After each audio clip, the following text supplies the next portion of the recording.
Alrighty, how's it going, Rangers and overall hockey fans? Thank you guys all so much for chiming in for the latest episode of Rangers Review. Myself, you guys know me especially as Wardy from Wardy NYM, covering the New York Mets, but here I'm covering the New York Rangers as a diehard fan alongside Stat Boy Steven. You guys know him, the stat guru, covering all things Rangers on social media, especially Twitter. And today we have a big episode because, yes, the New York Rangers have reacquired Tyler Mott for their fourth line. We've spoken about this endlessly the past couple weeks leading up to the trade deadline, and it has in fact come to fruition. Chris Drury coming out like a bandit once again. So in today's episode, we're going to be breaking down all you need to know about the Rangers reacquiring Mott, who they gave up in this deal. Was this the right move for them? How is Mott going to fit in the fold for them going forward? Are there any more moves to be had? Along with also taking a look at the past 4 games for the Rangers all on the road, starting with their big matchup in Carolina and ending in Calgary just a couple nights ago, and then getting into previewing the upcoming games for the Rangers that do begin tonight, February 20th, against the Winnipeg Jets back at home at MSG. A lot to get into and more, but before we do, shout out everyone here watching on live in the YouTube, especially here the live viewers in the YouTube chat, wherever you get your audio podcast. And more than anything, Steven, how are you doing today, my friend? Doing great. Looking forward to seeing Motte back in the lineup. He switched to number 14, so that'll take some getting used to. No more McKegg. It's Mott time. So yeah, it's Motte time. So I got some interesting stats about the games we played and the Motte trade, because the Rangers did something with Tyler Mott that they haven't done very often. Okay, before you do that, I got to say, the Mott acquisition, I don't know if we talked on air or off air about this, but the New York Mets back in, I want to say it was 2015 and 2016, around the trade deadline, acquired a veteran bat that would come off the bench and Kelly Johnson back-to-back years, at least twice, if not 3 times.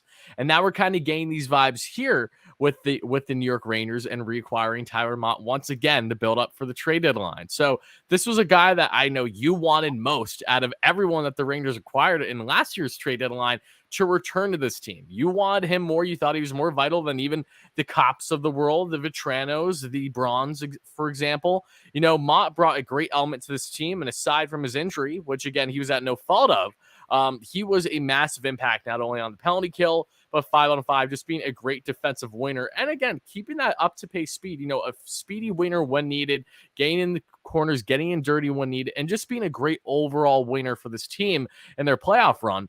So now the Rangers reacquire him here that we see, and they have just over $900,000 in available cap space too. So that does mean that another position of need could be addressed that we'll be getting into shortly. But Steven, before we get into all the fun stats and stuff about Tyler Mott, I got to ask you, what are the exact details of this trade? What are we looking at here?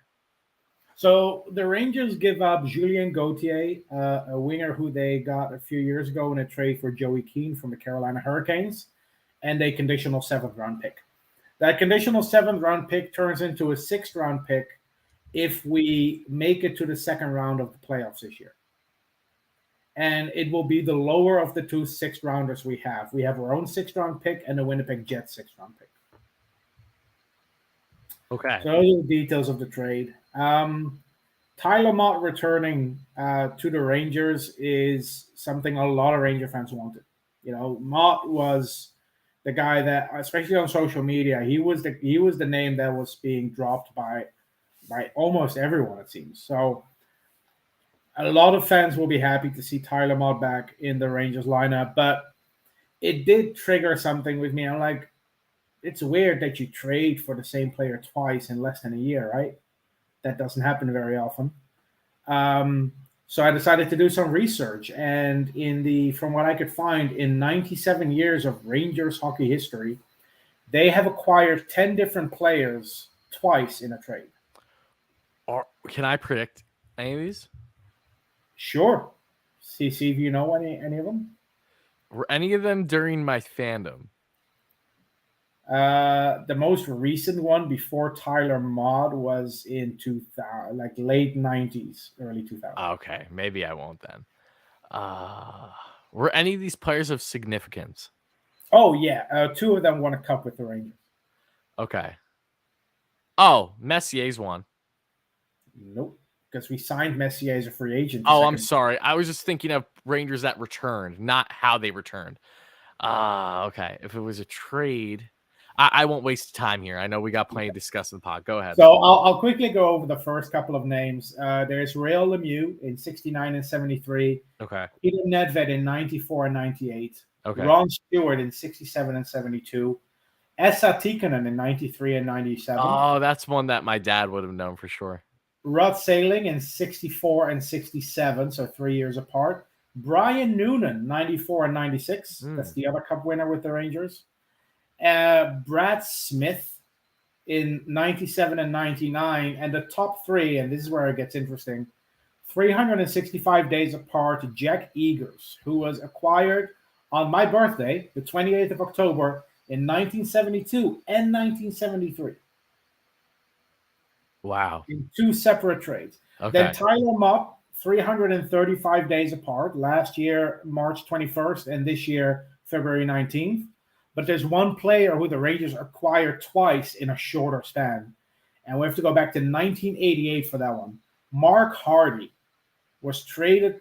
The Rangers traded for Mark Hardy on February 22nd, 1988. And then they traded for him again later that year on December 9th. 1988, 291 days apart.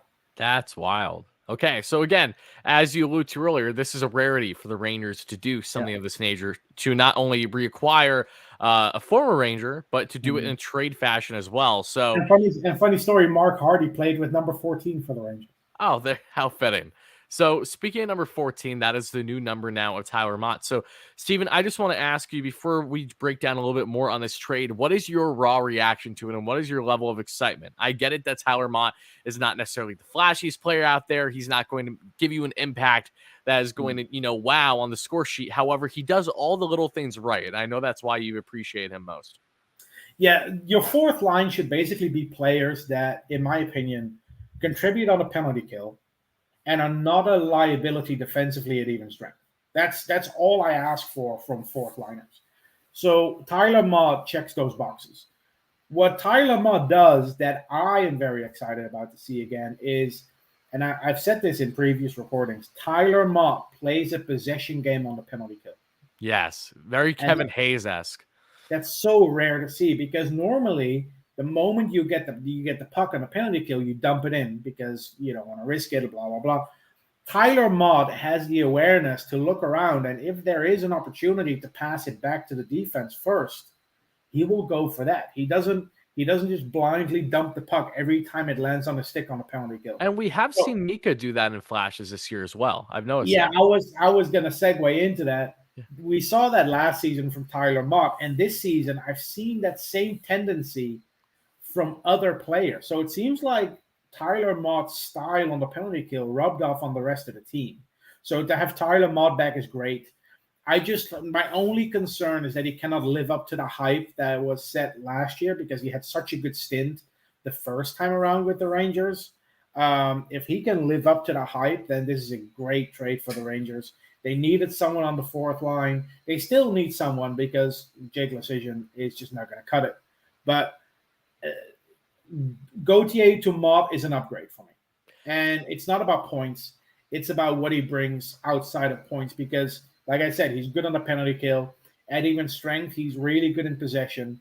And it makes your fourth line, it turns your fourth line into a line that can actually do more than just be pinned down in their own zone and kill off a couple of more seconds.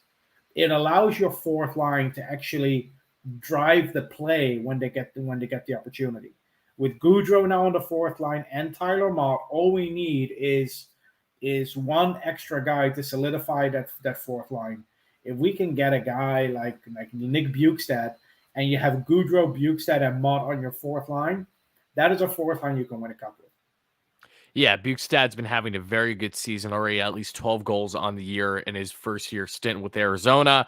And, going back to just this trade as a whole, what I like about it so much is it kind of feels like a win-win. I know Senators fans may disagree a little bit, but hear me out. You get a Julien Gauthier, who's an RFA at the end of the year. He's younger. He's going to be cheaper.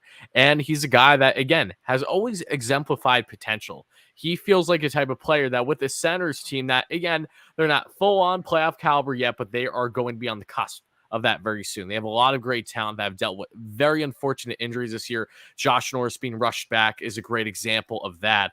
But Gauthier on the wing, he's certainly going to be given his opportunities. He has a fast-paced game, which goes in line with what the Senators' identity currently is. And again, a younger coach. I think that this is just a nice spot for him to hopefully kind of, try to find his game to the max. Like, I feel like this year we've seen the best flashes of Gauthier yet in the AHL. He's definitely not only had opportunities, but he has succeeded. He's had a handful of goals here and there. We know that he's, that Carl Hagelin-esque player getting a breakaway feels like every game, but it's a matter of actually scoring instead breakaway. So I hope for his case that he doesn't only get, exposure, more playing time there in Ottawa, but that he just develops well and can actually get that finishing touch. Because if he can, he has the size and the build, all the ability to be still an effective bottom six winger in today's NHL. So Gauthier, I wish him all the best in Ottawa. I've always been a fan of his. I definitely give him the benefit of the doubt a lot of times, but it just feels right that the Rangers made this move, because let's be realistic, Steven. You tweeted this a couple days ago, and it holds true. Maybe even yesterday was it, prior to the Mott trade happening, funny enough, was that once the Rangers, if they acquire a Mott and a Bukestad or someone along those lines for the fourth line, what are you going to do with Gauthier? You're just going to let him be a healthy scratch for the remainder of the year, and then his contract's up, and you're likely not going to return. Maybe you could, because they did the same thing with Hayek. When the Rangers and Gallant especially has any type of favoritism towards a depth player, naturally they're going to come back potentially on a deal if they're an RFA. But looking at this deal as a whole, very happy with what the Rangers got here. There was belief that Mott was going to be more expensive. I think Larry Brooks said that. He was just wrong. Larry Brooks said that it was going to cost significantly more than the fourth rounder we paid last year. But why? Like, what? Don't get me wrong. Tyler Mott is great for what his role is. Yeah. But realistically, when was his market value ever going to be higher than what the Rangers offered? I think the Senators are better off getting Gauthier than getting a fourth round pick, because especially once you get to the fourth round in the draft, it's a crapshoot. Once you get to the fourth round, I would always trade down. I would trade a fourth for 2 fifths, and I would trade a fifth for 2 sixths, and I would trade a sixth round pick for 2 sevenths. just to get more picks and get more kicks at the can at that point in the draft. So to get a guy like Gauthier, who still has 2 years of control, he's only 25 years old, it gives the Senators a cheap option for their bottom six with a player that they can sign relatively cheap to an extension. And for the Rangers, yeah, they give up Gauthier, but let's be real here. This is a player that cleared waivers at the start of the season. The Rangers just got Tyler Mott for a playoff push in exchange for a player that cleared waivers earlier this season.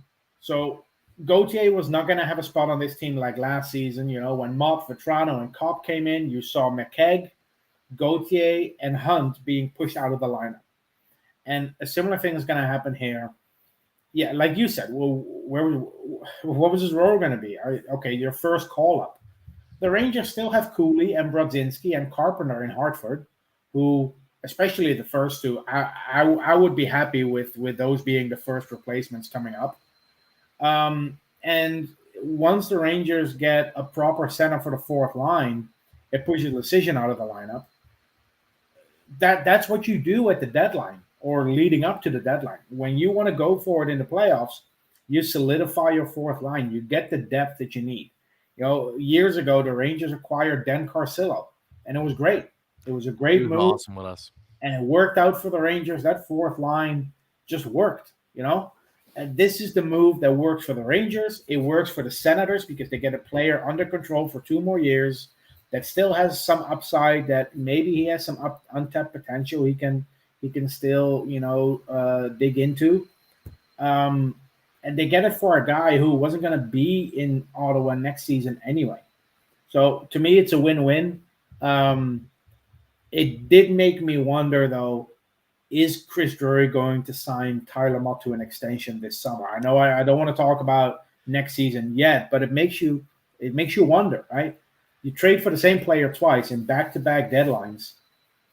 At some point, are you going to go through the same song and dance a year from now? Are you going to give up more assets to get the player back that works really well on this team? Or are you just going to keep him? And I think Mott, you could tell by his excitement, he had a little presser earlier today. after practice with the Rangers that like he clearly wants to be here. It seemed like he wanted to be here after his short stint last year too, and they just couldn't match up on money. And again, for Mott, the type of player that he is, it's always going to be in the best interest of him to really seek out the most dollars. He's not going to be a guy that's getting a big payday, nearly to the degree of other forwards out there in the game currently. So it was imperative for him to make that decision with Ottawa.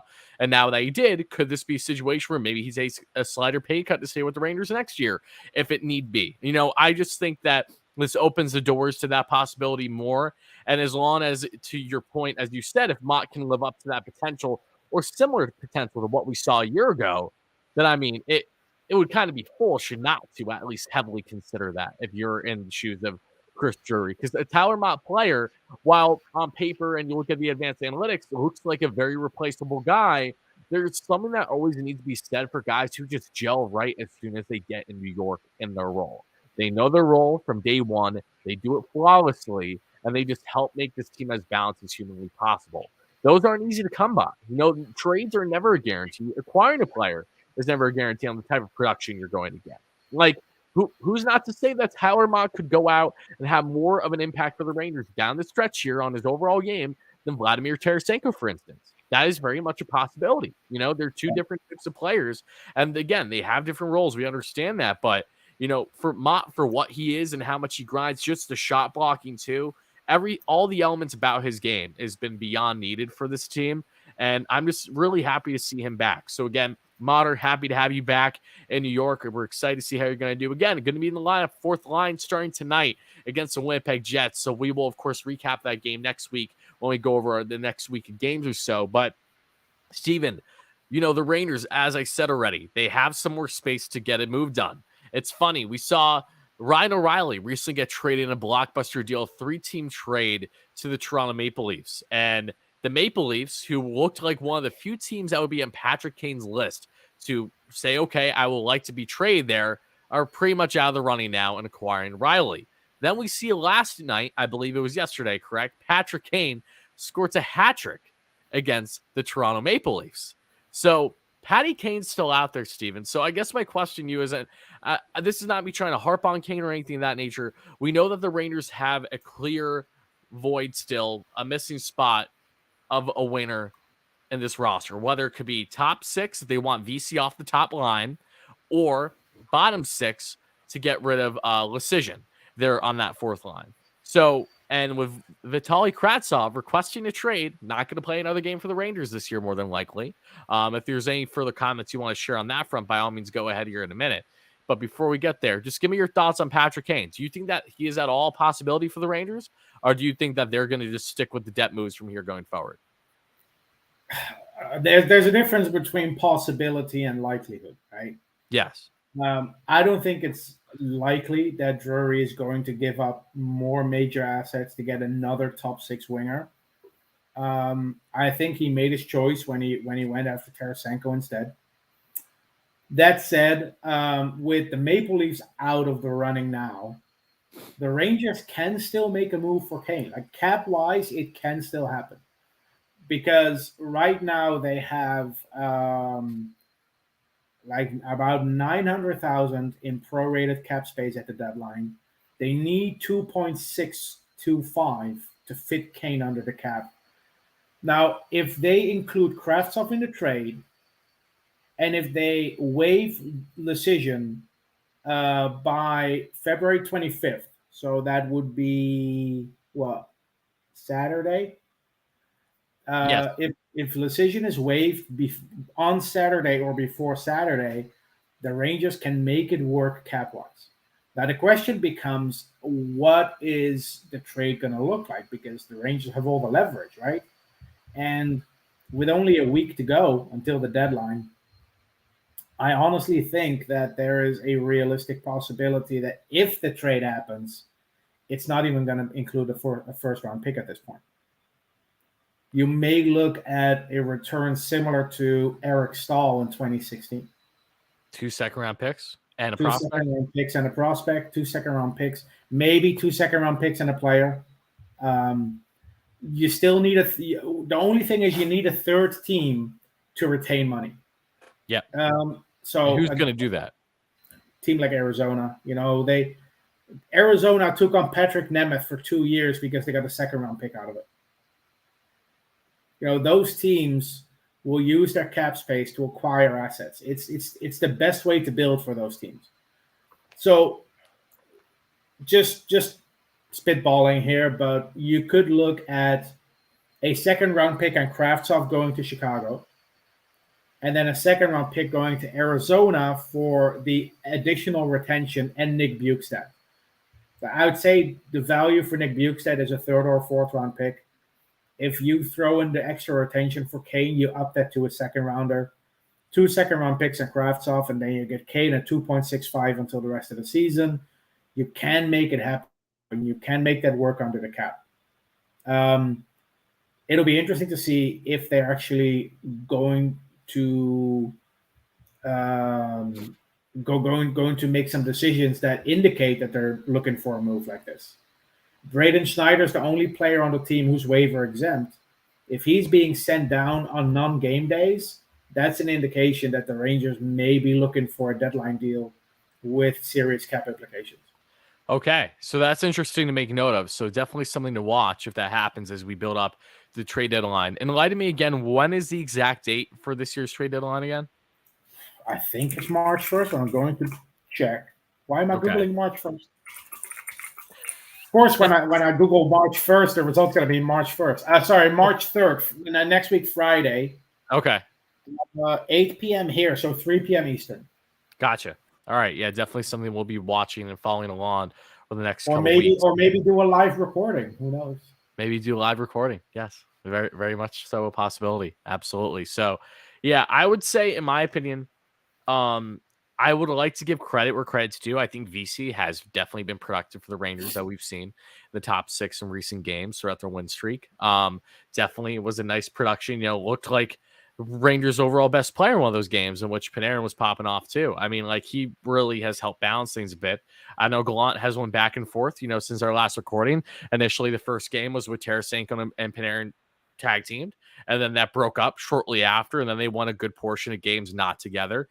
Now tonight they're matched up again on that second line pair, and VC's on that top line right now with Zibanejad and Kreider. So the kid line intact at third, that's great. And then you have Lecision and Motte and Gauthier. There you go. Thank you.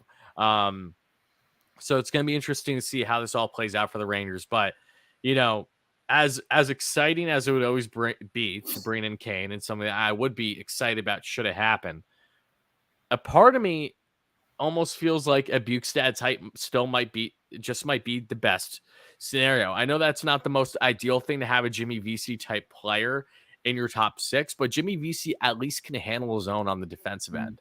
That's something where Kane has no production on. If you only acquire Patrick Kane, if we just put Bjugstad aside, if you only acquire Patrick Kane, that would still solidify your fourth line. That would, because VC would move down. It will move VC down. It will move Gaudreau to the center spot and take out Lecision.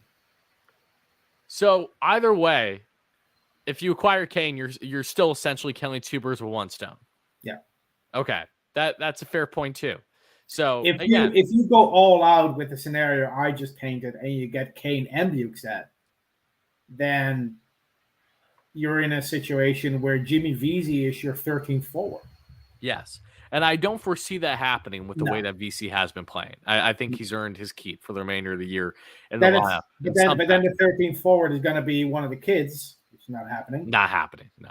Gaudreau's not happening. And they just traded for Tyler Mott. So I would say it's pretty much I would put money on it not happening that the Rangers acquire 2 more forwards. Yeah, I think it's one more for it to happen.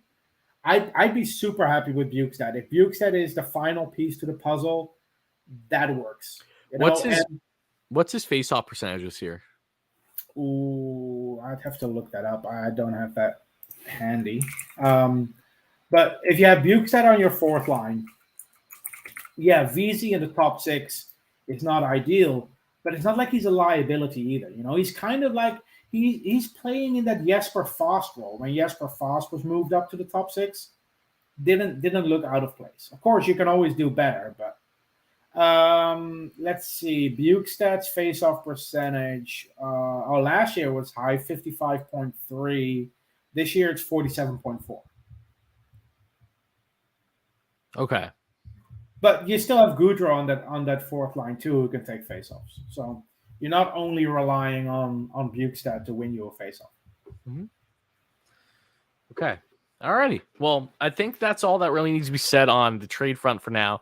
Again, we're happy to have Tyler Mott back. We'll see how he does starting tonight in the Rangers matchup against Winnipeg. But Steven, we do have some games to get into because, it might have not been the prettiest hockey we've seen, but overall the Rangers have been playing good hockey and they've been staying in hockey games and they had quite the win streak up until their matchup against Calgary, which I'll just say it right now. I said it off air, I had very little expectation for the Rangers to even win that game after the battle that they had the night prior in Edmonton. So for them to go out and still make a game of it in Calgary, I commend them for that. I know that Igor has not looked as consistent as we would have liked to see, but he is still stepping up when we need him to. But now let's get into just these Ranger games overall, because it started, Steven, with a big game in Carolina going all the way back to the 11th. Okay. And what happened in that game, Steven? Break it down for me. Yeah, so the Rangers traveled to Raleigh to take on the Hurricanes. And, Tarasenko came off his first goal, of course, against the Seattle Kraken. This was the second game after that trade with Mikkola and Tarasenko in the lineup. And, Rangers score first, advantage out on the power play. And now with Tarasenko, at this stage, though, on the second unit with Trocheck, it gave the Rangers options. And one thing I really liked is that Gallant was using the second unit more than just 15 to 20 seconds. Mm-hmm. That alone makes the trade worth it. Teravainen ties it up, and then Kotkaniemi puts the Hurricanes ahead 2-1 midway through the second period. And then we saw some line shuffling from Gallant, which he loves to do. He moved Panarin down to the Trocheck line and moved Kreider up with Zibanejad and Tarasenko. And then Panarin decided to just take matters into his own hands and scored 4 goals. He scored 1 in the second, and then he had a hat trick in the third with an empty net goal by Capo Caco wedged in there for a 6-2 win in Raleigh over the Carolina Hurricanes, who are first in our division. There's nothing about this Hurricanes team that scares me. If we face them in the playoffs, we got them. I'm telling you. We saw what transpired with Kane last year. A lot of us were concerned entering, Carolina for that matchup, rightfully so, because the Canes have been that team that should have more success than what the Rangers have had, but they really haven't, which is a little bizarre to say. They've had great in-season runs, but playoffs-wise, they haven't gone any farther than the Rangers have. And it's like the Florida Panthers, regular season beasts, and in the postseason, it's just not clicking for them. And it's interesting because you'd expect that to change at some point. And again, maybe today, this year is the year. Not going to, knock them off and say that, the Rangers going to steamroll them if they match up in postseason. Mm-hmm. But, to your point, we saw how the Rangers performed last year in playoffs. Then this year, the Canes had an 11-game win streak. The Rangers snapped that. Then they had themselves another, 6 or 7 game win streak. Rangers snapped that again. The Rangers have been Carolina's kryptonite. And aside from the couple of years where the Rangers are in their retool/rebuild, the Rangers have historically always had Carolina's kryptonite. Let's not forget, the Jeff Skinner days in Carolina, Cam Ward. It was one-sided for a very long time between these two teams. And it's starting to feel like that once again. So, Carolina, an unbelievably talented team. The team you should not write off, but it's certainly a team that the Rangers can and should be able to handle if they do match up. Once again, great game by the Rangers there. Artemi Panarin, the guy that a lot of fans I've been seeing on social media of recent leading up to the build-up of that game saying, love Brandman, but I wanted to see him shoot more. He's being a little bit too passive for me, not nailing his shots, and here he goes. And he's like, all right, fuck it. I'm just going to go and score 4 goals. And that wouldn't even be the last of his goal scoring during the stretch of games. Before you get into the Kraken game, he scored 2 goals in that game, which gives him 6 goals in a 2-game span. You know how many Rangers have done that before, scoring 6 goals in a 2-game span in 97 years? I want to say it's under 5. It's four other players who've done it. There we go. I'm glad I was right with that. Frank Boucher in March 1928, Steve Vickers in November 1972, Mark Pavlich in February 1983, and Mika Zibanejad in March 2020. Yeah, Mika March. When Dominance was there for when he sure. had that 5-goal game against the Capitals. Yes, that was an electric game. Wow. Okay. All right. Well, speaking of games, let's get into the next one. And they were in Vancouver, and this one was a doozy. My goodness gracious! It starts off with Curtis Lazar netting his third goal of the year, right around 5 minutes into the game. Then Mika Zibanejad, a minute after, literally nets his 28th goal of the year, and that was assisted by Fox. Then, staying in the first period, Panarin scores his 17th goal of the year, assisted by VC and Trocheck. It's a 2-1 Rangers lead only 7 minutes into the hockey game. JT Miller ties it up on the power play. The former Ranger was 19th of the year. And then Artemi Panarin ends the period with his second goal of the game already. 6 goals in a 2-game span at that point. And it was 18th goal of the year. And it's a 3-2 Rangers lead as they head to the second. As we get to the second period, Chris Kreider nets his 22nd goal of the year, assisted by Zibanejad and Tarasenko. It's a 4-2 Rangers lead. Connor Garland, however, the former Arizona Coyote, nets his 11th goal of the year, assisted by Kuzmenko, who's having a phenomenal first year in the NHL, coming out of the KHL for the Vancouver Canucks. And Drury's with an assist there too. Keandre Miller nets an unassisted goal, his 6th of the year there in the second period. And as we get to the third, speaking of Kuzmenko, he scores his 23rd goal of the year, and that makes it a 5-4 Rangers lead, only up by 1. However, Mika Zibanejad comes right back at him with just a couple minutes left in the game, his 29th of the year, assisted by Panarin, and that would be the ultimate score of 6-4 in the Rangers' favor. Goaltending-wise, again, Igor Shesterkin saved 25 and 29 shots, and on the opposing end for us, was it Silovs, I want to say, for Vancouver, 22 of 27. Yeah, it was a bang, bang, boom type game for the Rangers in this matchup. Ultimately, a win's a win at the end of the day, but my goodness gracious, this entire, West Coast trip was just high scoring bananas up until that Calgary matchup. So speaking of the West Coast trip and the bananas, let's get into the rivals of Calgary, which is Edmonton, the Battle of Alberta. Okay. Rangers going to Edmonton, and Steven, what a damn game this was. Yeah, look, the Rangers were terrible. They were absolutely terrible the first period. They conceded 4 goals in the first period alone. And it wasn't, well, I wouldn't say they played terrible. They just had terrible puck luck. There were some bad penalties. Trocheck took a penalty for pushing a loose stick away with his own stick, which you're not allowed to do. Trocheck is pissing me off a little bit. I'm not going to lie. If there's one thing that he has truly filled in the role of Ryan Strome, it's not the second line centerman. It's not the same number. It's the same damn penalties. Can this stop? Yeah, be more like Ryan Strome. No, not like that. No, not like that. Exactly. But yeah, look, they scored 3 goals in a row. Kreider scores on a power play to make it 3-1. Draisaitl then gets a power play back for the Oilers, and the Rangers concede 4 goals in the first period. And that had me thinking during the first intermission, what is the record for the Rangers when conceding 4 goals in the first period? I looked it up. Their record was 0-4. They've won 4 before, because they concede 4 goals in the first period often. But the last time they won a game after conceding 4 goals in the first period was January 2002 against the Islanders. The other 3 occasions were against the Capitals in 91 and 84, and against the Bruins in January of 1944. So the Rangers, for them to come back and win would have been something that had only happened 4 times before. But somehow, in the second period, the Rangers start crawling back. Kreider with a shorthanded goal, assisted by Fox and Lindgren. And then Lafreniere and Zibanejad tie it up in the third. Zibanejad on the power play. The Rangers had a 5-on-3 power play at that point. Score on the 5-on-3, which I want to spend a few seconds on to talk about. For the first time under Gallant, I saw a 5-on-3 power play that actually did something different. They had Fox down low, and they had Zibanejad and Panarin on the points. Mm-hmm.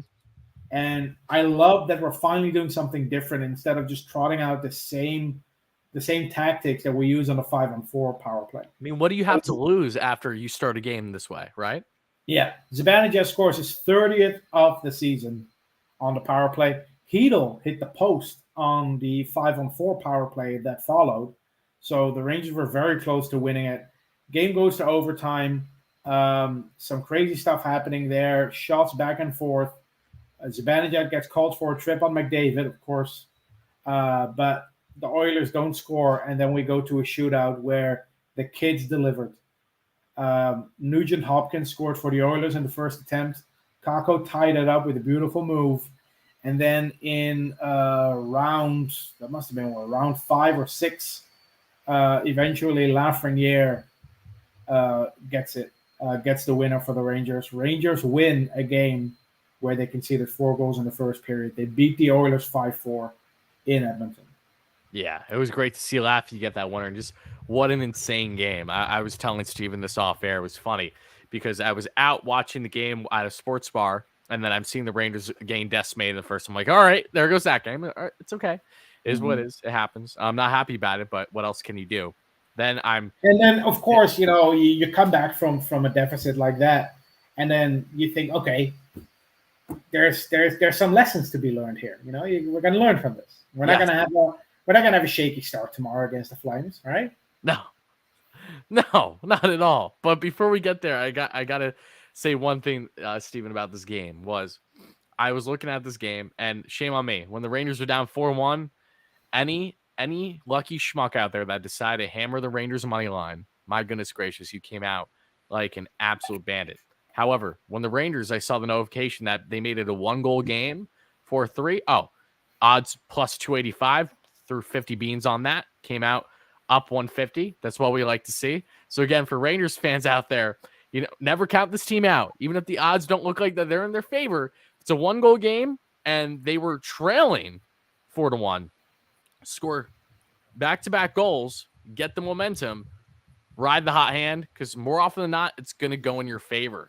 However, in the Calgary game, didn't go in the Rangers' favor as much here. But again, to give them benefit of the doubt, I did not expect them to win this game. I did not expect them to start the game well, and a lot of those things ended up holding true because Andrew Mangiapane scores his 12th goal of the year, literally 38 seconds into the hockey game. Nazem Kadri, who apparently, them and the Calgary Flames were looking for some blood after their last matchup with the Rangers, which was an electric game at Madison Square Garden, the best game of 2023, many are still saying, and I don't blame them. It had everything that you would want in a hockey game. Kadri nets his 21st of the year, however, and still within the first minute of the hockey game. So it's a 2-goal Calgary lead a minute into the hockey game, Steven. So, Tyler, how many times do you think the Rangers have conceded 2 goals in the first minute of a game? Ever? I'm going to say none. Before that game, it happened twice before. 1943 and 1980. Okay. They lost both in regulation. Well, hey, the Rangers defied the odds again. They did not lose in regulation in this matchup because it started with Vladimir Tarasenko in the second period, netting his second goal as a Rangers, 12th of the year overall, assisted by Trocheck and Panarin. That made it a 2-1 hockey game. Then we get to the third. Alexis Lafreniere getting that little goal-scoring touch, feeling good after that shootout goal against the Edmonton Oilers, and that's his 10th of the year, his first power play goal as a Ranger. It took long enough, Steven, and the dying seconds of the power play, literally like 1 or 2 seconds left, he nets his first power play goal as a New York Ranger, assisted by Trocheck. 190 NHL games before he gets one on the power play. And again, you have to look at it basically as a way of like how much time does this Rangers second power play unit get? And they only get it in the dying seconds, which again, thankfully, Laffy said, I'm still going to net a goal in front, and he did. We get to overtime, and unfortunately, Mikael Backlund, which scores 11th of the year, the longtime Flame, gives Calgary the win on the power play. That's all that needs to really be said on that front. A little bit of a frustrating game. Rangers were outshot 32-20. I mean, Flames definitely had a lot of pressure going in this matchup. Jaro Halak, who has been stellar for the Rangers for quite a bit now, again, put up another respectable game for this team. So even though the Rangers didn't lose in regulation, Their 6-game winning streak comes to an end, and they still do keep the point streak alive though, which is now at least 7 games. Correct? It was a 7-game win streak actually, Oh yeah, so it would be an 8-game point streak then. and I think the point streak was 10 games. Oh, so there were overtime losses prior. Is that what Yeah, we're looking at? the last time they lost in regulation was against the Boston Bruins in mid-January. Oh my God, yeah, you're right. And they absolutely looked terrible in that game too. I was the least bit surprised with that Boston matchup. They only had what, like, you count on your hand how many losses they had that year. I'm like, yeah, this probably isn't going to end well, and that's going to be quite the matchup should they get to that point. But yeah, the kids are doing great. You know, Kako has 11 points in his last 12 games. Lafreniere, I think, has 10 in his last 11. The kid line is doing great, and going into the playoffs in a couple of weeks, that's what you want to see. You want to see that kid line produce, because that was the strength of the Rangers last postseason. Mm-hmm. Really, really happy to see them do well. And what's sleeping under the radar, especially when Hedel was doing so great as well, and Kako gained his amount of point production. Freak Bleach here in the live chat says it best, and he's right. Lafreniere has been great lately. 5 goals, 5 assists in his last 11 games. So again, that consistent production from that kid line, something where, heading into the year we were in favor of because of what we saw in postseason with them. Then it got mixed up quite a bit. You're seeing guys back in the top 6, but then this kid line, it's great because they're all at a level of comfortability now where this line is not just satisfying because they're young kids, former top draft picks, and they have the utmost potential. Like, no, they're really showing and blossoming this potential. The chemistry is there. They're having fun. They're messing around with each other. In practice, they're gelling so well right now, and that's a chemistry I do not want to see broken up anytime soon. Keep it as is. If it ain't broke, why fix it, right? And that's the case with the Rangers and their kid line at the moment. So, Steven. And then the only thing is, in that Flames game, you can see 2 goals early on. That sucks, but just to put into perspective how rare it is what the Flames did there. They scored twice in 8 seconds, right? That is the 9th fastest the Rangers have conceded 2 goals in the same game. Really? Okay. So it's rare that it happens that fast against the Rangers. Like I said, it was only the 3rd time in NHL history they conceded 2 goals in the first period in general. So the Rangers still came back. They made it to overtime. So I consider that a win. Even though it's a loss, I consider that a positive. After having such a shocking start, to still make it to overtime. Halak's winning streak came to an end at 7. A lot. Wasn't the only 7-game winning streak that came to an end. It's the longest winning streak by a Rangers backup goalie ever, by the way. 7 games. That's crazy. So it just goes to show you the performance we're getting from Halak as the backup here. So I want to throw this stat out to you, Steven. Do not look at the YouTube live chat. Just try to look at me, or else it's going to be spoiled. Okay. You might have looked at it already. No, I don't have the YouTube. Okay, perfect. YouTube link open. So okay, John Cafaso here in the YouTube live stream. Shout out to you, John. Apologies if I butchered your last name. I do that with a lot of people. Throw out this great stat. Out of the last 30 games, Steven, how many games have the Rangers lost by regulation? Off the top of your head. The last 30. Yeah. That probably goes back to the helmet toss by Trouba on Probably. December 5th. There's the Bruins. That's at least one. Probably a few more. I'd say 4. Exactly 4. You nailed it. It was either 4 or 5. It was a low number because the Rangers have been on fire since that helmet toss. Yeah. Isn't that absurd to think about? You know what's absurd?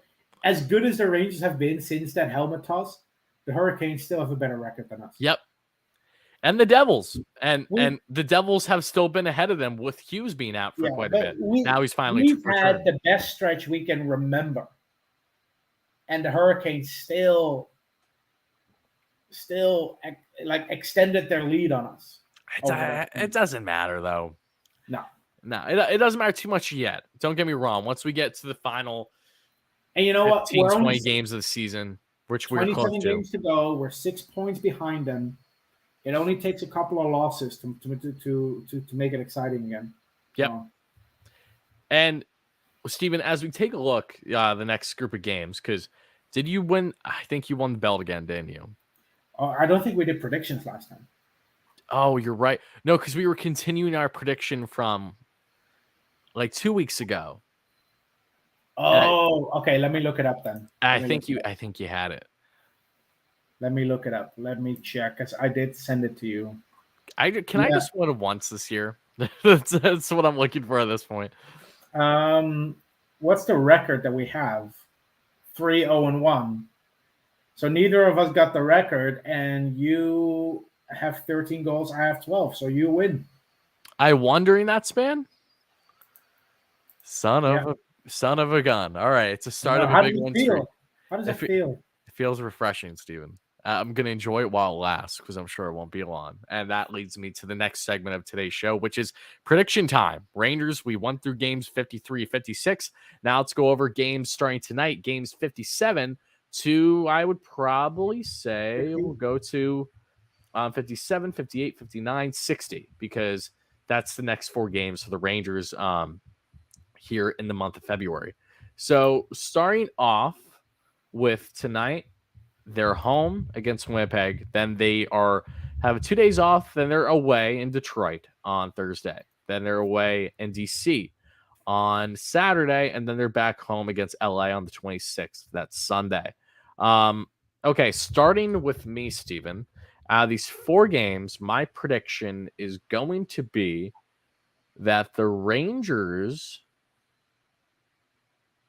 go 2-1-1. Okay.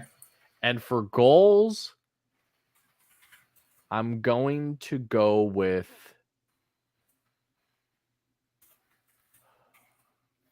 I'm going to go with 13. 13 goals. All right. I'll go with 3-0-1, and I'll pick the over, so 14 goals. Damn, I was hoping you would pick the over. Okay.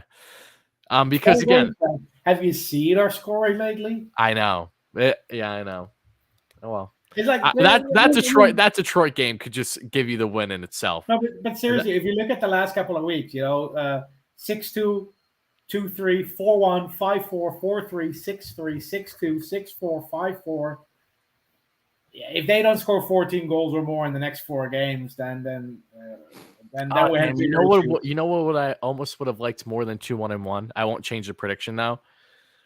Just 3-0-2. Are you 3-0-2? You're going to predict 5 games? Oh no. 2-0-2. But it's okay. I'll keep it at 2-1-1. Not that I wish it, but all right. You know what would almost be more fun than the over and the under on the goals, Steven? You know what we should just throw in, and then if neither of us hit on this, then we'll pick the goals still as the tiebreaker. For your wins, you got to okay, you have 1 loss. So you have to predict which loss is it going to be. Like, which team are they going to lose to? If you nail that in itself, then you should just win. Okay. So pick what team do you think the Rangers are going to lose to on a 3-1? This is just for fun. They're going to lose to Washington. Okay. So I want 2-1-1. So I think the Rangers are going to. You're back home against Winnipeg. You want to predict the regulation loss or the overtime loss? I'm going to predict both just for fun right now. But for regulation, I'm actually going to go with the Canes. I don't like the look of a 5:00 game. That pisses me off. That's bad juju. And it's a Sunday. And the overtime loss.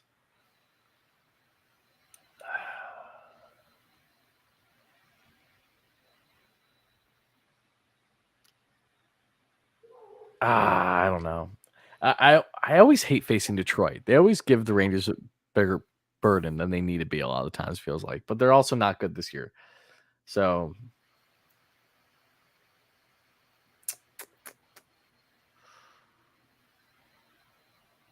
I don't know. I'm gonna just stick with the regulation. I don't want to predict them both. Okay. Just the Yeah. regulation lost to Anakin. Yeah. Cool. Okay, so Jimmy Mack in the live stream just says, I missed the stream. Was Steven mad about trading Gauthier? And no, Steven was not mad at all about trading Joey. I would have been happy if they held on to Gauthier and traded Decision and a fourth.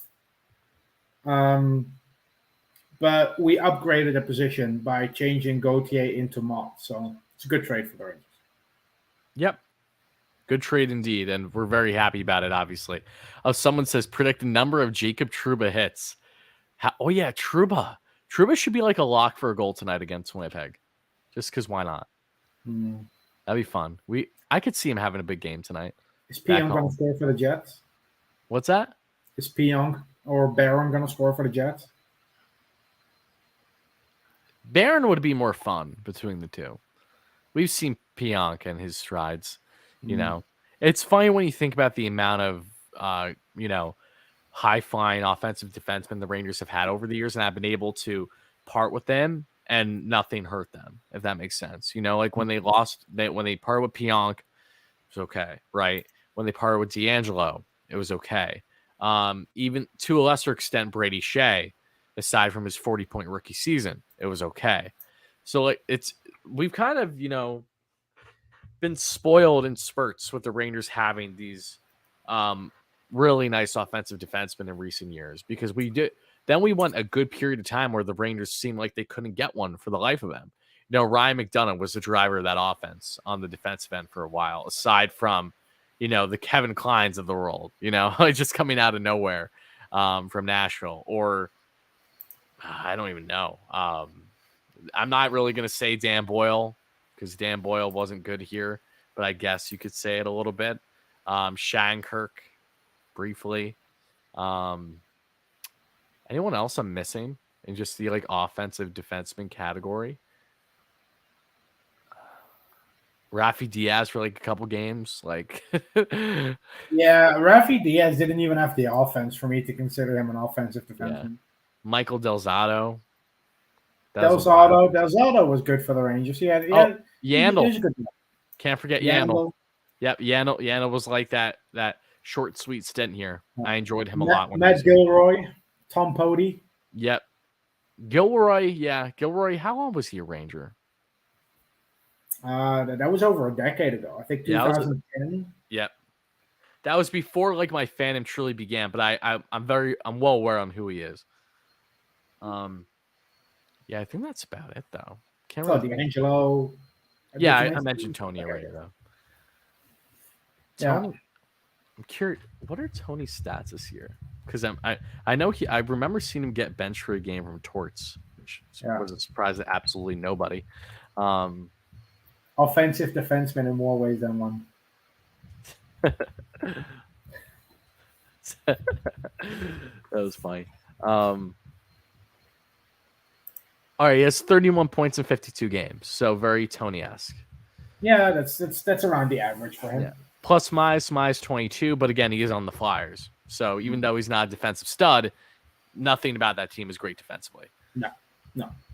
So I'll give him the bet, because he was a plus 30 with Carolina. So it just shows you the difference it makes when you're on a well-rounded team versus a completely lopsided team, which is when you think of Tortorella teams, you don't think that they're shitty defensively, but with how that team was constructed as Torts entered, you can't really be all that surprised. Man, that city has had a rough couple of months. Losing three championships. And there's nothing that I enjoy more than just that. First, the Philadelphia Union. The Union. I was going to ask, what's their soccer team? Yeah, MLS. Philadelphia Union lose. Phillies losing the World Series. Eagles losing the Super Bowl. You just love to see it, Steven. You really do. You commend them. Again, they're championship caliber. They're a championship caliber city. But that's as far as they're going to go right now. They're basically Buffalo. Yeah, in the early 90s. But I mean, they still have a bad Buffalo. They've had a great team the past couple of years, and they haven't been able to get over the hump, because it's not easy when you face the Patrick Mahomes, the Joe Burrows of the world. Unfortunately, it coincided with the rise of Patrick Mahomes and the Chiefs. Yeah. Yeah, and Joe Burrow with the Bengals. I mean, Yeah. it is what it is. As a Steelers fan, I get it. AFC is not fun at all. Sometimes you have like this, the San Jose Sharks. The San Jose Sharks were a great team, but Mhm. unfortunately, they were coming up at the same time as the Blackhawks and the Kings. Yep. It's just, there was no winning for them. They made it to one Stanley Cup final, There's and then something there's really something to be said, and this doesn't just go in hockey, but in all sports, where there's a team on a come up and they have so many great pieces, but they were just not able to even have a sliver of the amount of success that they would have, say, 5 years later or yeah, prior, because they just yeah, had to deal with the prime days of a legend. And for me, as a Steelers fan, I think that goes so well with having to deal with Brady.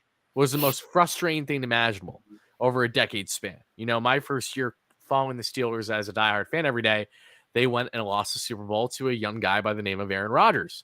So that was Rodgers' lone Super Bowl with the Packers, right? I would say, for New Yorkers listening, probably the Knicks with Patrick Ewing having to go up against the Bulls and Oh, Jordan. absolutely. I mean, that's not even a question. I mean, what That could have that's been that year of '94 was so special. It just imagine how much more insane it would have been if yeah, both teams in the Garden won in the same year. yeah, yeah. You know, That because was Ewing tried. He tried to give the Messier promise, you know, the guarantee, but he mhm. couldn't. And again, you can't blame him. You know, that, like that, was- that it was that happened. was the first like the full season that Jordan missed because he was doing baseball, right? Yes, Yeah, yeah, and coincidentally enough, that's the one year the Knicks go all the way to the championship.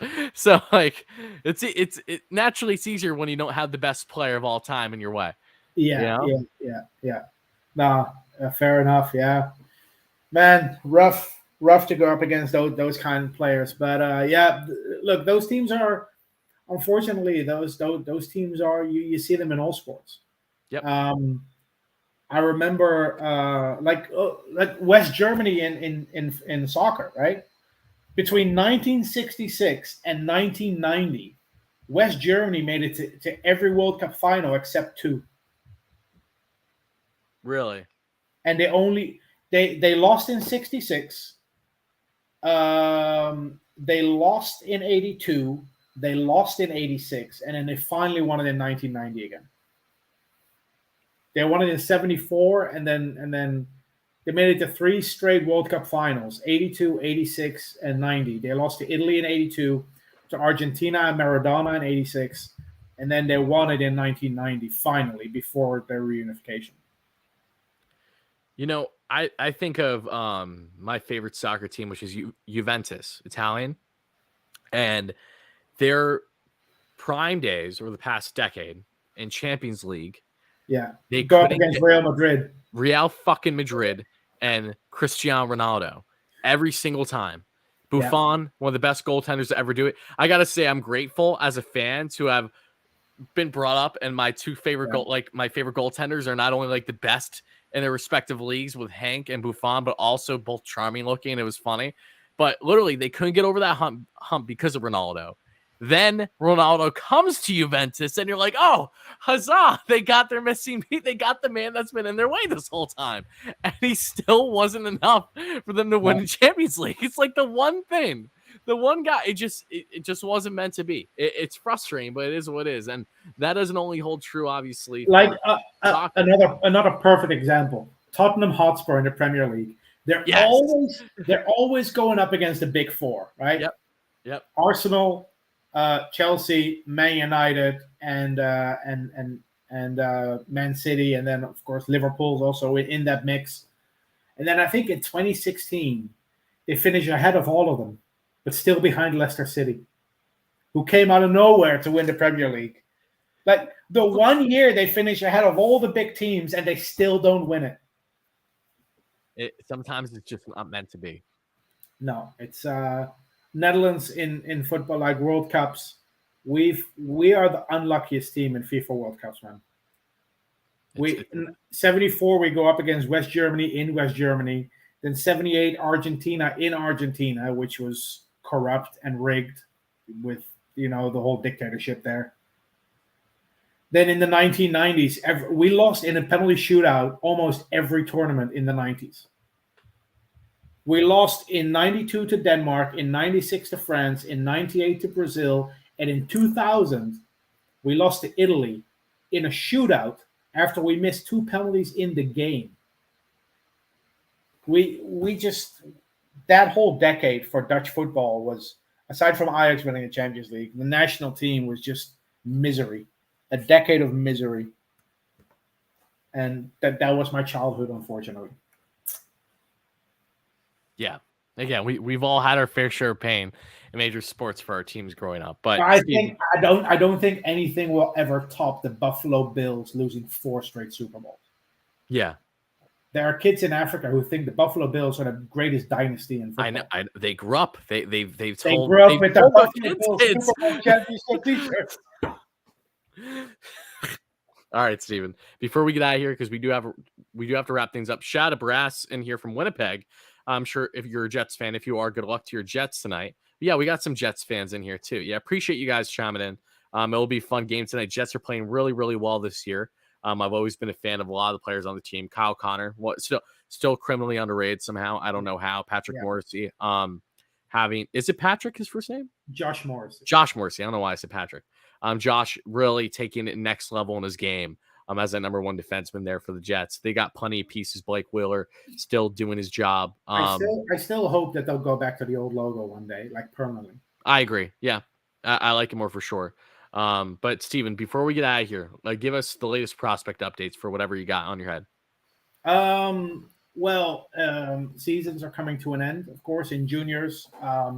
We have Brennan Hoffman, who's going into the playoffs with the Peterborough Petes. He's going to be the most interesting one to look out for. Petes can go really far in the playoffs. Adam Sikora in Slovakia is doing really well. And then in college, Riley Hughes and Northeastern won the Bean Pot by beating Harvard and Zachary Karpa in the final. And then other than that,